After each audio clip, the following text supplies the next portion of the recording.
राजस्थान के रण में कायम रहा सियासी रिवाज, अब किसके सिर सजेगा सीएम का ताज। बीजेपी के अंदर कई नाम पर चर्चा, मुख्यमंत्री की रेस में शेखावत, दिया, बाबा या फिर वसुंधरा। राजस्थान के नए मुख्यमंत्री पर पीएम मोदी ही लेंगे आखिरी फैसला, नाम सबको चौंका देगा। पीएम मोदी लिख चुके हैं सत्ता योग, 2024 चुनाव से पहले करने वाले चौंकाने वाला प्रयोग। जैसी उम्मीद थी बीजेपी के साथ वैसा ही हुआ राजस्थान की राजनीति में। रिवाज कायम रहा और राज बदल गया। 5 साल के बाद फिर से सत्ता में बीजेपी की वापसी हो गई। प्रधानमंत्री मोदी की मेहनत और रणनीति के बदौलत बीजेपी ने जबरदस्त जीत हासिल की। बीजेपी की जीत के बाद पार्टी के वरिष्ठ नेताओं ने सरकार बनाने को लेकर बैठकें की। दिल्ली में बीजेपी अध्यक्ष जेपी नड्डा ने प्रदेश अध्यक्ष सीपी जोशी और चुनाव प्रभारी प्रहलाद जोशी से फीडबैक लिया। केंद्रीय मंत्री गजेंद्र सिंह शेखावत को दिल्ली बुलाया गया। बीजेपी अब औपचारिक रूप से सरकार बनाने का दावा पेश करेगी। केंद्रीय नेतृत्व से इशारा मिलने के बाद वरिष्ठ नेता राज्यपाल से मिलकर सरकार बनाने का दावा पेश करेंगे। लेकिन सवाल उठ रहा है कि राजस्थान का नया मुख्यमंत्री कौन होगा। बीजेपी इस बार किसे मुख्यमंत्री बनाएगी? वसुंधरा पर भरोसा या नया चेहरा आएगा? ये सवाल इसलिए है क्योंकि 20 सालों में पहली बार बीजेपी ने बिना चेहरा चुनावी मैदान में उतरने का फैसला किया था। पीएम मोदी के नाम पर ही वोट मांगे गए थे। पीएम मोदी की मर्जी से ही कैंडिडेट भी तय हुए थे।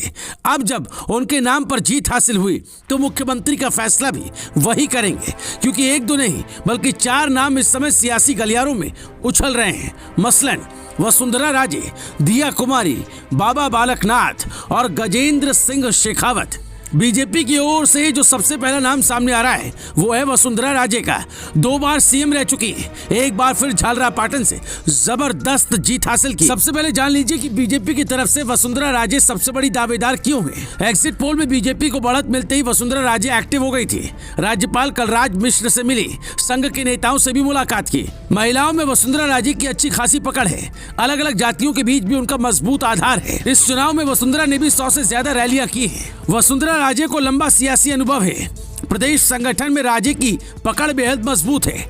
संघ के इंटरनल सर्वे में भी राजे की लोकप्रियता सबसे ज्यादा बताई गई थी। उसके बाद पीएम मोदी और वसुंधरा ने साथ साथ रैली भी की थी। फिर भी वसुंधरा की जगह बीजेपी दूसरे नाम पर भी विचार कर रही है। इसमें बड़ा नाम है दिया कुमारी का, जो राजसमंद से लोकसभा की सांसद है। राज परिवार से ताल्लुक रखती है। दिया की दावेदारी इसलिए भी मजबूत है क्योंकि विद्याधर नगर सीट से पहली बार विधानसभा चुनाव लड़ने उतरी दिया कुमारी ने 71,368 रिकॉर्ड वोटों से जीत हासिल की है। ये जीत पूरे राजस्थान में सबसे बड़ी जीत मानी जा रही है। महारानी को राजकुमारी से रिप्लेस करना मुफीद रहेगा। राजपूत और महिला वोटरों को साधने में पार्टी को ज्यादा मुश्किल नहीं होगी। केंद्रीय नेतृत्व के साथ दिया कुमारी के संबंध अच्छे हैं। हालांकि एक चेहरा और है जिसकी राजस्थान बीजेपी में काफी चर्चा हो रही है, और वो है बाबा बालकनाथ, जिन्हें एक सर्वे में वसुंधरा से ज्यादा लोकप्रिय मुख्यमंत्री कैंडिडेट बताया गया। एक्सिस माई इंडिया के सर्वे में भी दावा किया गया कि बाबा बालकनाथ को 10% लोग बतौर मुख्यमंत्री पसंद करते हैं। सांसद बाबा बालकनाथ में मंडल और कमंडल दोनों का मिश्रण है। रोहतक स्थित अस्थल बोहरनाथ आश्रम के महंत हैं और ओबीसी समाज से आते हैं।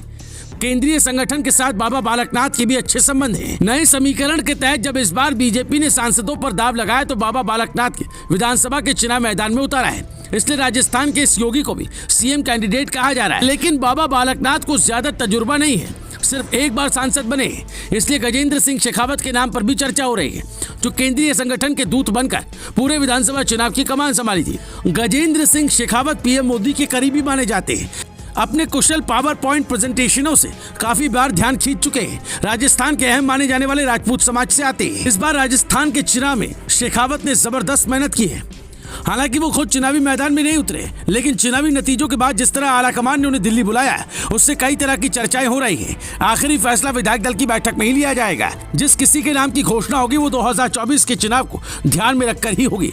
वैसे आपको क्या लगता है, राजस्थान का अगला मुख्यमंत्री कौन हो सकता है, या फिर बीजेपी आलाकमान किसके सिर सीएम का ताज पहना सकता है? अपनी राय, अपनी ओपिनियन आप हमें कमेंट में जरूर बताएं। Bureau report, news live TV.